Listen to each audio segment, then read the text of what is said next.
కనకానికి నువ్వు ఇచ్చిన ఉంగరం ఎందుకు విసిరిగొట్టావు?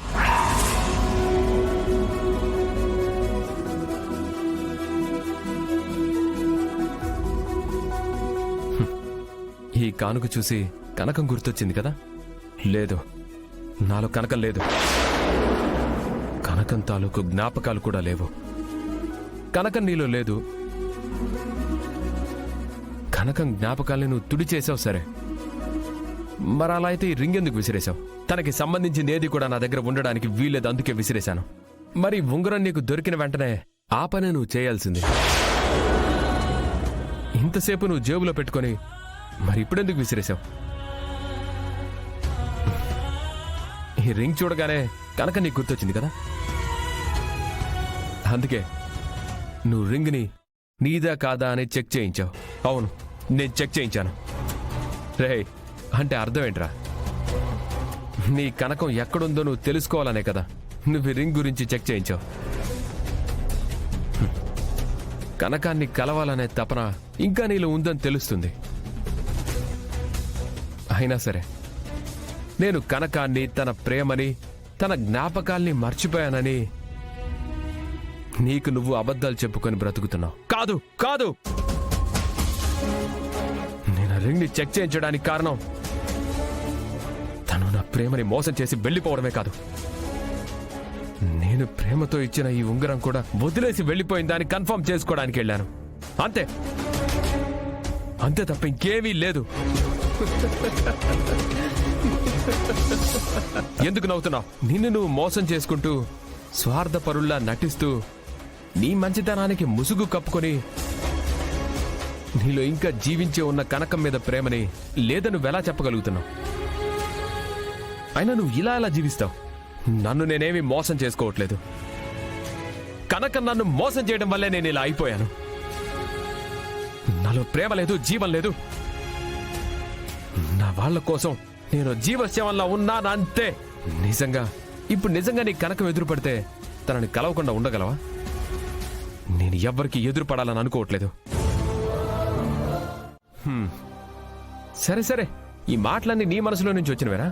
నాలో అసలు మనసు అనేదే లేదు. అది చచ్చిపోయి చాలా ఏళ్ళయింది.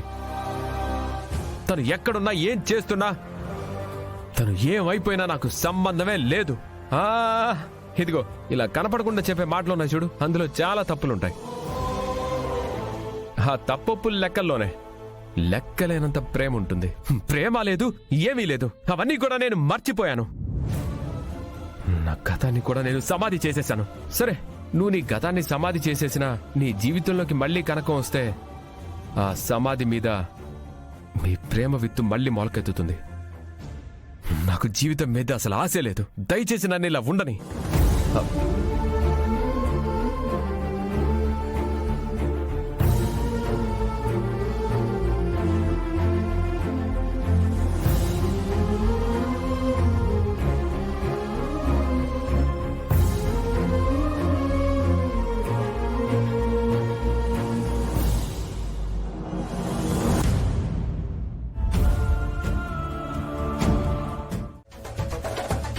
ఏమైంది?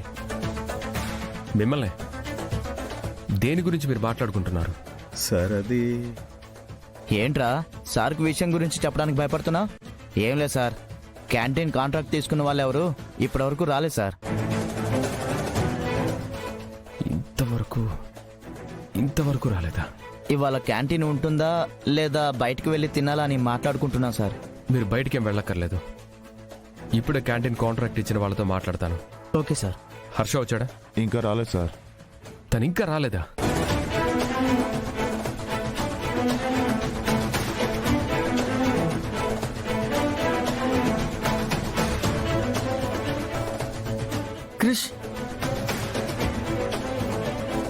క్రిష్ మోయ, అవనికి ఎక్కడైనా కనిపించిందా? లేదురా. క్రిష్ నువ్వేం బాధపడకు, మీ అమ్మని ఎలాగైనా వెతికి మనం కనిపెడదాం రా. సరే మోయ్య, పద ఆ కాలనీలో వెళ్ళి వెతుకుదాం.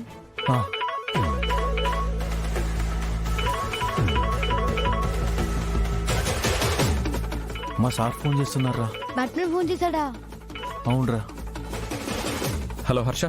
సార్ కాదు హర్ష, ఆ శకుంతలని కాదని మీ అక్కకి నేను ఫుడ్ కాంట్రాక్ట్ ఎందుకు ఇచ్చాను? చూడు, ఇప్పటి వరకు ఆఫీస్కి రాలేదు, ఫుడ్ రెడీగా లేదు. ఆ రోజు మీరు వంటల విషయంలో ఆలస్యం చేశారు. నేను అప్పుడే చెప్పాను, ఆలస్యం చేస్తే నేను సహించనని.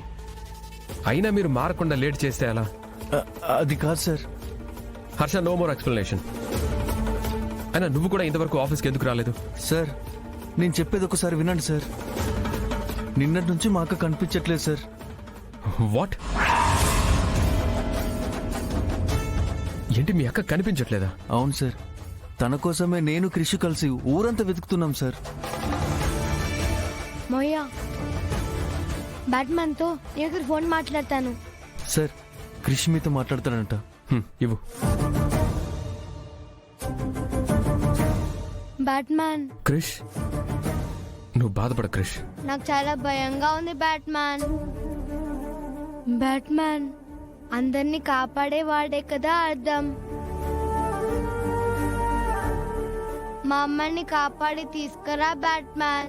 చూడు క్రిష్, నువ్వు బాధపడకు, నేను నీ దగ్గరకు వస్తున్నాను. హర్షకు నువ్వు ఫోన్ ఇవ్వు. తీసుకో మోయా. సార్ అసలు మీరు ఇప్పుడు ఎక్కడ ఉన్నారు? ఆనందపూర్లో ఉన్నాం సార్. సరే, నేను ఇప్పుడే వస్తున్నాను. ఎక్కడున్నారో నాకు లొకేషన్ పంపించు. Okay sir.